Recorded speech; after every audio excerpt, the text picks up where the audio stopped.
Graça e paz, meus irmãos. Na aula de hoje, a gente vai falar um pouco sobre a igreja primitiva, como essa igreja surgiu, de onde vêm alguns dos costumes que nós mantemos até hoje enquanto igreja, e o porquê desses costumes terem chegado até nós e como esses costumes foram transmitidos e chegaram até nós.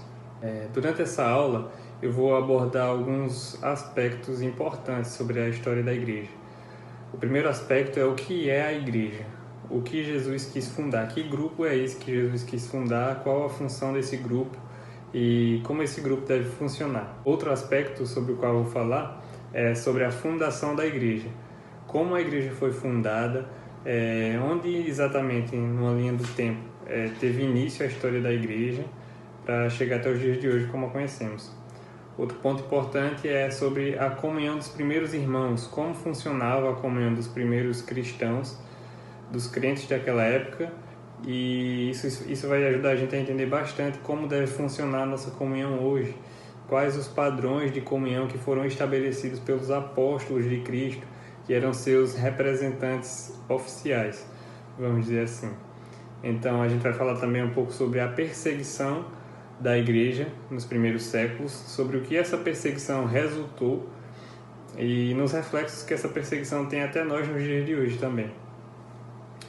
Vamos falar também sobre as missões da igreja primitiva, como essa igreja ela tinha no DNA dela a realização de missões e como a gente pode se espelhar hoje na igreja primitiva para continuar mantendo esse espírito de ir pregar o evangelho, de fazer novos discípulos. Vamos falar também um pouco sobre o governo eclesiástico, sobre quem era que liderava essa igreja primitiva, como funcionava a divisão de tarefas nessa igreja primitiva, existia essa divisão de tarefas, quem decidia as coisas por lá. Então esse é outro aspecto que nós vamos abordar na aula de hoje. E outra coisa que nós vamos abordar são os padrões de adoração da igreja primitiva. Os tipos de culto que a gente encontra no Novo Testamento, como isso nos ajuda a embasar a nossa liturgia hoje e alguns dos sacramentos que a igreja primitiva nos transmitiu até os dias de hoje. Espero que os irmãos sejam bastante edificados com essa aula e espero que os irmãos assistam ela com um olhar atento de entender como isso reflete diretamente na nossa vida. A gente sabe que a Bíblia narra que a igreja primitiva ela crescia sob a doutrina dos apóstolos. Então, que nós possamos também aplicar essas doutrinas nas nossas igrejas, em casa, para que a gente possa ter cada vez mais igrejas no centro da vontade de Deus e, enfim, prosperando espiritualmente. Amém? Vamos lá. Como eu falei para vocês, o primeiro tópico que eu queria abordar era sobre o que é a igreja. A igreja, a primeira vez que a palavra igreja foi mencionada no Novo Testamento foi numa perícope que é conhecida como a Confissão de Pedro, que é quando Jesus pergunta aos seus discípulos: quem os outros dizem que o Filho do Homem é? E aí uns dizem que é Elias, outros dizem que é João Batista, enfim, cada um sai dando um palpite. E aí Pedro faz essa confissão tão importante. Quando Jesus pergunta: e quem vocês dizem que eu sou? Pedro diz: tu és o Messias, tu és o Cristo, o Filho do Deus vivo. E aí Jesus menciona a palavra igreja pela primeira vez ali naquele Novo Testamento, quando a primeira menção escrita, o primeiro registro escrito, quando ele diz: e você é Pedro, sobre esta rocha, que foi a afirmação de Pedro, eu vou construir minha igreja e as portas do inferno não prevalecerão contra ela. Essa foi a primeira vez que Jesus mencionou para os seus discípulos, a primeira vez que se tem notícia, que Jesus mencionou para os discípulos que construiriam uma igreja. E a gente percebe muito claramente que essa palavra não era uma palavra nova para as pessoas daquela época, daquele contexto histórico e geográfico. Eles conheciam a palavra igreja, a palavra que foi usada no original, que é eclésia. E aí a gente vai entender hoje exatamente sobre o que significa essa eclésia. O que é que Jesus veio fundar, no fim das contas. A palavra eclésia, ela vem do grego e significa chamados para fora. Naquela época, Jesus não precisou explicar aos seus discípulos do que se tratava, porque era uma palavra muito conhecida, uma eclésia. Todo mundo sabia o que era uma eclésia. A eclésia, meus irmãos, cada rei naquela época tinha sua eclésia. A eclésia nada mais era do que um grupo de pessoas influentes na sociedade que eram selecionadas pelo rei para representar os interesses e implantar a cultura daquele reino em um determinado possível novo território conquistado, vamos dizer assim. Então, por exemplo, a gente sabe, através de registros extra-bíblicos, inclusive, que as cidades naquela época elas eram muradas. Então, eu vou fazer uma ilustração aqui para os irmãos entenderem melhor. Suponhamos que tem uma cidade X e essa cidade, Roma quer conquistar essa cidade. Então, Roma ia lá, mandava o seu representante e dizia, ou vocês se rendem ou nós vamos vir aqui invadir com tudo, nosso exército, enfim. Ou vocês abrem os portões para entrar nosso exército, nossa eclésia, ou a gente vai vir aqui invadir. E aí aquela cidade tinha a opção de se render a Roma ou não. Vamos supor que eles não se rendessem a Roma. O exército ia lá, destruía as muralhas daquela cidade, invadia aquela cidade, conquistava tudo. Quando estava tudo pacificado pelo exército romano, tudo conquistado, chegava a eclésia de Roma. A eclésia, como eu falei, eram pessoas escolhidas pelo rei, eram sábios da sociedade, eram pessoas da família do rei, influentes economicamente, socialmente, que o rei escolhia para implantar a cultura de Roma naquele lugar. Então chegava a eclésia lá, depois do exército ter invadido. E aquela eclésia, ela ia ficar ali representando os interesses do rei, os interesses de Roma, e ela ia implantar a cultura de Roma naquele lugar, naquele novo território, já que aquelas pessoas não conheciam a cultura romana. A gente sabe que naquela época a cultura mais difundida era a cultura grega, pelo helenismo, né? Então a cultura grega estava tomando conta de toda aquela região ali. Então eles chegavam lá e implantavam a cultura de Roma, ensinavam aquelas pessoas sobre a música de Roma, como era a literatura romana, enfim. Era como se elas tornassem aquelas pessoas romanas. Ele representava os interesses e implantava a cultura de Roma ali. Então isso era uma eclésia, era um grupo de pessoas chamados para fora, eram os chamados para fora da sociedade que representariam os interesses daquele reino em determinado lugar. Então isso, meus irmãos, é que é uma eclésia, é que é uma igreja, é um grupo de pessoas chamados para fora, escolhidos pelo rei, e tem a função de implantar a cultura do reino, no caso do reino dos céus, em determinado lugar. Então é basicamente isso, uma analogia que a gente pode fazer muito simples aqui, didática, é que a eclésia é justamente isso, um grupo dos chamados para fora que tem a função de representar o reino de Deus e implantar a sua cultura em algum lugar. Isso é uma eclésia, é um grupo de pessoas.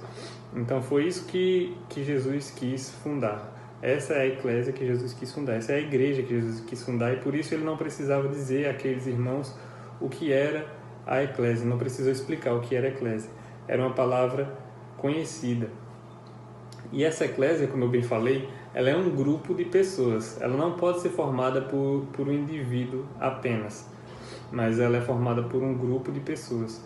Muitas vezes, no meio evangélico mesmo, tem um movimento desigrejado, né, que, como é conhecido popularmente, e aí o pessoal diz assim, eu não vou para a igreja, mas a igreja sou eu. Não, uma pessoa só, ela não é uma igreja, ela não é uma eclésia. Uma pessoa sozinha, ela é o templo do Espírito Santo, se ela for convertida, nascida de novo, realmente, né? Ela é o templo do Espírito Santo, mas ela não é uma igreja. Para ela ser uma igreja, ela precisa de outras pessoas, para ela funcionar como igreja, porque a igreja necessariamente demanda um grupo de pessoas, não apenas uma. Então isso foi que Jesus veio fundar, essa eclésia que Jesus queria fundar, esse grupo dos chamados para fora, um grupo de pessoas que conviveriam junto e teriam tudo em comum, teriam comunhão. Então, ao longo dessa aula, a gente vai ver um pouco sobre os efeitos dessa igreja, como essa igreja surgiu, o que essa igreja nos ensina hoje e por que de muitos costumes que nós temos hoje, de onde é que vieram esses costumes. É o que a gente vai descobrir ao longo dessa aula. O segundo ponto que eu falei para vocês que ia mencionar, tendo explicado o que é a igreja, o que Jesus quis fundar com a igreja, eu vou explicar um pouco sobre como surgiu, como foi o início do crescimento dessa igreja. A gente sabe que a Bíblia, em diversas passagens, ela nos mostra que a comunhão da igreja ela é mantida pelo Espírito Santo. Ou seja, quando todos os pequenos ramos estão ligados naquela árvore, eles estão automaticamente ligados entre si. E a árvore, a gente pode imaginar que a árvore é o Espírito Santo, a árvore é Deus. Então, quando cada indivíduo, individualmente, está ligado a Deus, está em comunhão com Deus, automaticamente ele está em comunhão com o corpo, com um grupo de pessoas, que é a igreja local daquele indivíduo. A gente sabe, então, que o início da igreja se deu com o cumprimento da promessa da nova aliança, com a chegada do Espírito Santo, porque através desse Espírito é que nós podemos ter comunhão. E a igreja não existe sem comunhão. Então, o Espírito Santo, o cumprimento da promessa que Jesus havia feito de mandar um Consolador, ele se deu na festa de Pentecostes, naquela região. A Bíblia narra que os discípulos estavam amedrontados, trancados em uma casa com medo, quando de repente um vento veio do céu, aliás, um som, como de um vento impetuoso, enfim, encheu aquele lugar e eles começaram a falar em muitas línguas estranhas, idiomáticas. Cada pessoa que estava ali passando escutava alguém falando na sua própria língua, porque eram línguas idiomáticas mesmo que eles estavam falando. E aí, com esse derramar do Espírito Santo, esse cumprimento da promessa, os discípulos que antes estavam ali amedrontados começaram a sair, começaram a ganhar coragem, começaram a ter impetuosidade de pregar o Evangelho, mesmo onde essa mensagem não era bem-vinda, benquista. Então, Pedro, que estava ali acovardado, começou a sair, pregar na porta do templo, enfim. E eles começaram a pregar aquela mensagem de Cristo, de que Jesus era de fato o Messias e que havia vindo para restaurar a comunhão de uma vez por todas de Deus com os homens. Essa mensagem começou a se espalhar. Com a chegada do Espírito Santo, aqueles discípulos, Pedro, por exemplo, que antes estava acovardado, começou a pregar na porta do templo, dizendo que Jesus era o Messias, enfim, que veio trazer paz entre os homens e Deus, que era a única maneira pela qual os homens poderiam alcançar salvação. Enfim, essa mensagem começou a ser de fato difundida. E o que é que aconteceu? A Bíblia fala que os escolhidos, eles são chamados através da pregação. Paulo fala isso, por exemplo, na carta dele aos Tessalonicenses. Então, quando a verdadeira mensagem, pelo poder do Espírito Santo, começou a ser pregada, as pessoas escolhidas começaram a ser alcançadas e isso começou a gerar um ajuntamento de pessoas escolhidas. Isso é a igreja. Então, a gente pode dizer que a igreja começou a surgir com o derramado do Espírito Santo, que promoveu a comunhão dos irmãos, que promoveu o ajuntamento. A Bíblia fala que eles pregavam constantemente e o Espírito Santo ia acrescentando à igreja aqueles que haveriam de ser salvos. E aí, de lá, meus irmãos, vocês imaginem que aquela mensagem que começou lá no Oriente Médio, lá em Jerusalém, ela chegou até nós hoje, 2000 anos depois, e muitos mil quilômetros de distância. Enfim, ou seja, uma mensagem, ela sobreviveu há muito tempo, essa mensagem ela sobreviveu há muito tempo e andou muito longe.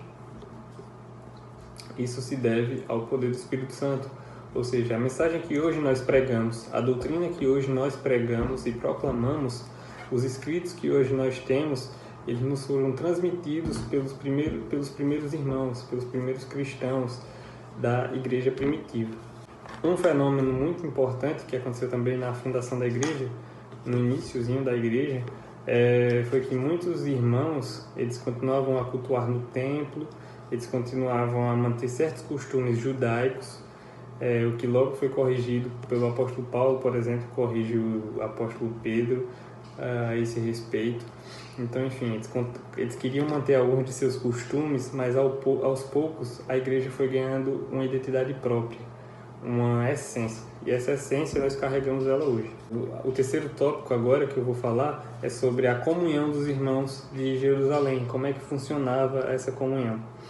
A principal coisa que unia esses irmãos da primeira igreja, que surgiu ali em Jerusalém, como eu falei, era o Espírito Santo. Mas tinha algumas promessas que eles aguardavam em comum. Como eu falei, comunhão é ter tudo em comum. Então esses irmãos tinham tudo em comum. Eles aguardavam a promessa em comum, eles aguardavam a volta de Cristo, que teria prometido que voltaria. E ainda hoje a gente crê nessa promessa, a gente aguarda o cumprimento dessa promessa. Ou seja, essa tradição, essa cultura primitiva da igreja conseguiu chegar a nós hoje, dessa esperança na volta de Cristo, assim como ele prometeu. Outra coisa que os irmãos tinham em comum é que era a generosidade. eles repartiam, e a Bíblia fala que ninguém tinha necessidade de nada, porque aquele que tinha muito repartia e eles dividiam uns com os outros. Então a gente vê que a generosidade é algo que também está no DNA dos cristãos, é algo que é inerente aos cristãos, que surgiu conosco desde o princípio, desde quando houveram os primeiros cristãos, a generosidade já estava lá, já estava presente.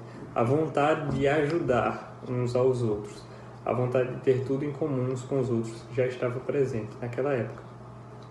A Bíblia nos narra que eles vendiam suas propriedades e aí eles depositavam aos pés dos apóstolos, ou seja, tinham um corpo responsável por cuidar daqueles finanças, vamos dizer assim, e que esse corpo era responsável por cuidar, coletar esse recurso e fazer com que ninguém tivesse necessidade de nada.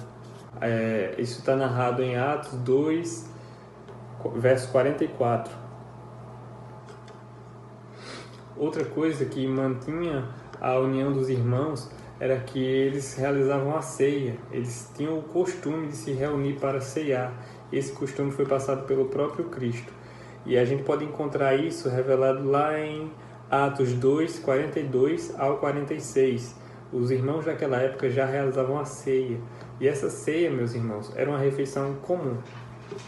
Uma comida muito típica daquela época era, por exemplo, além do peixe, o pão e o vinho. É por isso que Jesus com seus discípulos comeram essas coisas, porque era uma comida bastante comum naquela época, era algo que tinha em bastante quantidade, então era algo muito acessível para eles, era uma refeição normal. Muita gente acredita na transubstância, que é quando eles acham que aquele pão da Santa Ceia ele se transforma realmente no corpo de Cristo, mas a gente sabe que isso não acontece de fato, isso é algo simbólico. É algo que representa, é como uma aliança, é como um símbolo de uma aliança, um símbolo de uma memória. Então nós fazemos isso em memória. A gente pode perceber que essas ceias que os irmãos realizavam, elas eram uma refeição comum por relatos como, por exemplo, de Paulo em 1 Coríntios, quando ele fala que os irmãos deviam esperar uns pelos outros para comer durante a ceia, porque alguns chegavam e comiam demais, outros chegavam mais tarde e ficavam com fome, uns bebiam demais, outros ficavam com sede, porque eles não esperavam para comer junto. Então essa festa perdia, essa reunião, essa comemoração, essa celebração perdia o sentido, que era de manter a comunhão, era de representar a unidade. Se um comia na frente do outro, um ficava muito cheio e o outro ficava com muita fome, enfim. Então Paulo orienta os irmãos que o sentido dessa celebração é que todos confraternizem, que todos estejam em união. Então ele orienta os irmãos a esperarem uns pelos outros para ter a ceia. Ou seja, isso nos mostra que essas ceias que eles realizavam na igreja primitiva eram uma refeição comum. Ou seja, esse é outro modo que a igreja primitiva tinha de manter a comunhão em Jerusalém. Chegou a nós hoje esse costume, é um costume que nós guardamos ainda hoje. Muitos sinais e prodígios eram realizados pelos primeiros cristãos também. Alguns estudiosos acreditam, inclusive, que esses sinais eram mais abundantes naquela época, porque a igreja precisava de credenciais, vamos dizer assim. A igreja precisava de... Como, por exemplo, os apóstolos tinham as suas credenciais, que eram a transformação na vida daquelas pessoas, e muitos sinais e maravilhas que eles realizavam, os primeiros cristãos, muitos estudiosos acreditam que esses sinais eram realizados por isso. Com mais frequência, mais evidência, porque a igreja estava em franco desenvolvimento, então isso seria uma estratégia divina, vamos assim dizer, para se espalhar, para chegar até nós hoje, para alcançar aqueles a quem ela foi destinada a alcançar. Então os irmãos da igreja primitiva realizavam bastante sinais miraculosos e curas. A gente pode ver um trecho que narra isso lá em Atos, capítulo 5, verso 12 ao 16. O quarto tópico sobre o qual eu queria falar é sobre a perseguição à igreja cristã e o que isso gerou neles naquela época e o que gerou em nós hoje. Como eu falei, os irmãos naquela época, no começo da igreja, eles ainda tinham o costume de se reunir nos templos. Mas o que acontece é que o Estevão foi o primeiro mártir que se tem notícia da igreja, e quando ele foi apedrejado, ali se intensificou, aquilo representou algo na sociedade daquele local, daquela época, e se intensificou a perseguição aos cristãos como sendo inimigos de Roma. Então, muitos imperadores que a gente tem notícia, Nero, Constantino, durante certo tempo, começaram a perseguir os cristãos. Isso gerou nos cristãos a cultura de cultuar nas casas. Eles perceberam que tudo que eles precisavam para prestar o santo culto ao Senhor, eles podiam encontrar na casa deles. Que eles não precisavam ir até o templo, que aquela comunhão que eles buscavam e almejavam, ela podia ser encontrada na casa deles. Então, arqueólogos, inclusive em Cafarnaum, na antiga cidade de Cafarnaum, eles encontraram resquícios do que, muito provavelmente, segundo a tradição cristã local, seria um local que seria a casa de Pedro, onde funcionou uma das primeiras igrejas em casa que se tem notícia, a casa do apóstolo Pedro. Então, muitos cristãos até hoje visitam esse lugar lá no Oriente Médio. Então, um reflexo que essa perseguição trouxe aos cristãos daquela época foi o entendimento de que eles podiam cultuar o Senhor em casa. Então, as igrejas começavam a se congregar, a se reunir em casa, nas casas.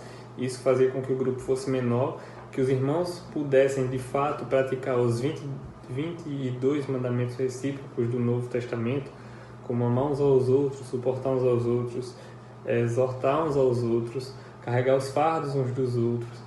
Enfim, isso gerava uma comunhão maior, porque os irmãos de fato conheciam quem era o irmão que congregava do lado, quem era o irmão que congregava do outro lado. Os irmãos podiam de fato sentir a angústia do irmão que estava do lado, os irmãos podiam de fato conhecer a voz triste, feliz, alegre de um irmão, porque eles conviviam diretamente nas suas casas, eles tinham intimidade uns com os outros, era algo fundamental na igreja, e esse é um costume que nós, na comunidade Família Viva, tentamos seguir, o costume de congregar nas casas, da igreja funcionar nas casas. Nós temos uma disciplina eclesiástica, nós temos uma liderança que nos instrui na palavra, nós realizamos os sacramentos segundo a tradição dos apóstolos, ou seja, a ceia, o batismo, mas nós nos reunimos nas casas. E essa tradição não foi inventada por nós, mas começou lá na igreja primitiva. Em diversos trechos do livro de Atos a gente encontra Paulo saudando os irmãos, por exemplo, que se reúnem na casa de Priscila e Áquila, dentre tantos outros exemplos. É algo que começou lá naquela época e que nós absorvemos essa cultura nos dias de hoje. Então, essa morte de Estevão, esse martírio, gerou essa perseguição, que, por consequência, gerou a necessidade de encontrar um lugar mais reservado para os cristãos se reunirem. Gerou essa reunião começar a acontecer nas casas dos primeiros cristãos. O quinto ponto que eu vou falar sobre a igreja primitiva é sobre o senso de missão deles. A gente sabe que missão, assim como a generosidade que eu mencionei, é algo que também está no DNA do cristão, porque a própria Bíblia nos fala que como se converterão se não houver quem pregue, e nós somos chamados para fazer novos discípulos. A gente não foi chamado simplesmente para entregar um papelzinho e mandar a pessoa aparecer na igreja no domingo para o pastor evangelizar aquela pessoa. Mas nós somos chamados para, através do nosso testemunho de vida, do nosso conhecimento bíblico, da graça que nos foi dada por Deus, para inspirar outras pessoas e para fazer novos discípulos e ensinar aquilo que nós aprendemos do Senhor e que vem sendo passado por 2000 anos. Então, esse senso missionário é muito forte na igreja primitiva. Eles tinham esse senso de missão, tanto na questão do discipulado, como mencionei, como também na questão de propriamente ir e plantar igreja. Então, esse é uma ideia que a gente persegue bastante, que é a noção de que temos que discipular pessoas e que temos que plantar igrejas com uma doutrina saudável, sob a doutrina dos apóstolos, sob a doutrina a qual Jesus entregou. Então a gente vê muito esse movimento de Paulo, sobretudo, Barnabé, enfim, eles indo para uma cidade, implantando uma igreja, depois indo para outra, depois recebem notícia daquelas igrejas que eles implantavam e viam alguma coisa errada, voltavam lá para corrigir, instituíam uma liderança, depois iam para outra igreja. A gente vê muito esse que é chamado de ciclo paulino no Novo Testamento, que é essa instrução a gente ser missionários. Uma coisa muito interessante sobre a missão dos cristãos é que muitas vezes como a maioria das traduções trazem da Bíblia, dizendo assim: ide por todo o mundo e pregar o evangelho a toda criatura, fazendo novos discípulos, enfim. Mas aí uma coisa que o texto original dizia era que ele dá uma ideia de continuidade, de gerúndio, por exemplo, em português, que em uma tradução livre diria assim, mais ou menos: indo pelo mundo, pregar o evangelho, ou seja, ainda à medida que você vai, ao passo que você vai. Então muitas vezes a gente acha que a gente tem que esperar ser mandado para a África para ser missionário, mas a nossa missão começa a partir do momento que nós nos convertemos e no lugar em que nós estivermos. Por exemplo, se eu me converter hoje, a minha igreja, a minha escola, o meu trabalho, a minha faculdade, o que quer que seja, é meu campo missionário. Eu tenho que me preparar, óbvio, para levar aquela mensagem, mas eu tenho que entender que aquele local onde eu estou atualmente é meu campo missionário, é onde eu devo fazer novos discípulos. Eu tenho que entender também que fazer discípulos é ser um missionário, ou seja, eu ensinar alguém a fazer aquilo que eu sei fazer dentro da igreja. Por exemplo, eu sou um líder pastoral, então eu tenho a obrigação de preparar alguém para ser um líder pastoral em outra igreja. Eu sou um diácono, ou seja, eu tenho a obrigação de preparar alguém para ser um diácono na igreja local. Então, essa é uma das principais estratégias de crescimento da igreja também, é o discipulado. Por isso que é tão importante a gente, nas nossas igrejas em casa, a gente ter esse sistema de discipulado e de enviar missionários, porque tanto a gente discipulando alguém na nossa igreja, preparando alguém para fazer aquilo que a gente faz, quanto a gente enviando alguém para a casa de alguém para pregar o evangelho, esses dois exemplos são de uma missão, são a missão cristã. Então muitas vezes a gente não tem nem que sair do canto, assim, nem que ir para um lugar muito longe para fazer uma missão, para ser missionário.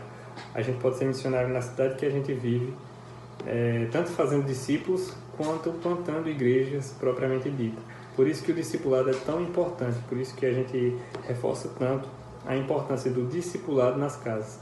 E esse discipulado, ele não pode acontecer numa sala com várias pessoas e você dando uma aula simplesmente. Mas o discipulado no Novo Testamento é algo que acontecia vida a vida, pessoa a pessoa, individualmente. Jesus, quando ele ia discipular as pessoas, a gente percebe que primeiro ele ensinava como se fazia aquela coisa na teoria, depois ele ia fazer aquela coisa com os discípulos olhando, depois ele pedia para o discípulo fazer com ele olhando, depois ele mandava o discípulo ir fazer sozinho. Então esse é um movimento que a gente tem que imitar. Nós somos chamados a ser cristãos, ou seja, pequenos cristos. A gente foi chamado para imitar Jesus. Então se a gente simplesmente imitar esse movimento dele, já é algo missionário, já é algum intuito missionário. A gente já está sendo missionários. A gente está discipulando alguém. A gente está preparando alguém para avançar com a igreja. Então, no discipulado, é muito importante a gente entender isso que eu falei. A gente tem que preparar uma pessoa para fazer aquilo que a gente faz. E a estratégia para isso, ela não pode ser na sala de aula com muitas pessoas, mas ela tem que ser no dia a dia, na vida, através do testemunho pessoal. Como eu falei, o exemplo de Jesus. Ele ensinava a pessoa a fazer aquilo na teoria, por exemplo. Você ensina o seu discípulo a dirigir um culto, você ensina a teoria para ele, depois você vai dirigir um culto e leva ele para assistir você dirigindo aquele culto, depois você dirige um culto junto com ele, depois você vê ele dirigindo um culto e depois você envia ele para dirigir o culto sozinho. E assim você prepara um discípulo para qualquer que seja a função que você tem na igreja, ele possa exercer também em outra igreja. O sexto ponto sobre o qual eu vou falar é sobre o governo eclesiástico. Como a gente viu, a palavra eclésia, ela significa igreja, grupo de chamados para fora. Então, o governo eclesiástico é o governo da igreja. Como é que esse governo surgiu? Como é que a igreja funcionava? Quem tomava as decisões? A gente vê na igreja primitiva que os problemas internos da igreja eles eram tratados de maneira muito informal, mas muito organizada ao mesmo tempo e com muita naturalidade. Outro ponto importante é que esses problemas eram resolvidos por consenso. Ninguém mandava sozinho, ninguém autorizava qualquer coisa sozinho, mas era um corpo de presbíteros, de anciãos, que decidiam os assuntos internos daquela igreja e deliberavam acerca disso. A gente pode ver exemplos disso mencionados em Romanos 12, 6 ao 8, 1 Tessalonicenses também, do 5 ao 12, na carta de Paulo aos Hebreus, capítulo 13, versos 17, 7 e 24. A gente vê o exemplo desse governo eclesiástico funcionando. Esses anciãos ou presbíteros, eles eram escolhidos pelo Espírito Santo e indicados pelos apóstolos, que eram a autoridade máxima dos cristãos naquela época. Hoje, a gente funciona da seguinte forma: os presbíteros da igreja, que são escolhidos também pelo Espírito Santo, eles escolhem outro presbítero com o direcionamento também do Espírito Santo. Então, já que os presbíteros são a autoridade na nossa igreja. Então, a escolha dos novos presbíteros e a liderança e a decisão de assuntos internos acontece por meio dos presbíteros. O sétimo e último ponto sobre a igreja primitiva que eu queria trazer aqui para vocês é sobre os padrões de adoração. A gente sabe que no Novo Testamento a gente encontra pelo menos 3 padrões de culto. A gente encontra exemplos do culto pessoal, que é entre você e Deus, como por exemplo quando a mulher de Samaritana perguntou a Jesus: onde é que a gente deve adorar? Os judeus dizem que é no templo, nós adoramos no monte, onde é que a gente deve adorar afinal? E aí Jesus olha para ela e diz: ora vem, mulher, a hora que os adoradores verdadeiros, eles adoram em espírito e em verdade, nem no monte nem no templo. Ou seja, é um culto que é prestado no coração, entre você e Deus. São suas atitudes que cultuam ou não a Deus. É o que você pensa que cultua ou não a Deus. São as escolhas que você toma que cultuam ou não a Deus. Então esse é o culto pessoal. Onde você está adorando a Deus nas coisas que você faz. Deus é glorificado através daquilo que você faz, então isso é um culto a Deus. É a primeira dimensão do culto no Novo Testamento. A segunda dimensão é um culto familiar, é um culto doméstico. É um culto que acontecia nas casas, como a gente viu mencionado. A terceira dimensão é o culto público. É o culto que alguém podia chegar e ver que Deus estava naquele lugar através do testemunho dos irmãos, de como os irmãos se tratavam, como Paulo fala em uma de suas cartas. Então, essas são as 3 dimensões do culto que a gente encontra no Novo Testamento: o culto pessoal, o culto doméstico familiar e o culto público. A gente vê também Paulo orientando os irmãos acerca de como deveria funcionar esse culto, acerca da ordem e da decência nesse culto.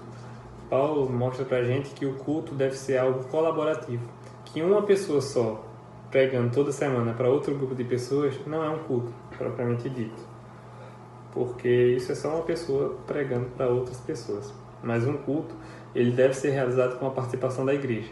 Quem faz um culto ser bom ou não é apenas o pregador, porque o pregador é só mais um membro, só alguém que está usando o dom daquela forma.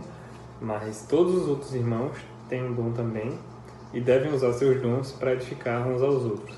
Então assim é realizado um culto. O pregador é só mais uma pessoa com só mais um dom, mas o dom dele não é mais importante do que nenhum dos outros irmãos. Existe aquele irmão que tem um dom para conduzir o louvor, existe aquele irmão que tem o dom de profecia, enfim, existe aquele irmão que tem o dom de cura, o dom de fé, enfim, qualquer dom que o irmão tenha deve ser utilizado na igreja, no culto, para a edificação dos outros irmãos. Então, quando os irmãos perguntavam a Paulo: como devemos fazer quando nos reunimos? E aí Paulo diz: quando vocês se reunirem, que um tem um cântico, um tem um salmo, um tem uma palavra de exortação, um tem uma palavra de instrução para outro irmão, mas que todos participem, para que todos sejam edificados. Então é muito importante que a gente faça isso nos nossos cultos. Eles devem ser participativos. Lógico, na hora certa, com ordem e decência sempre, mas nossos cultos, eles devem ser participativos.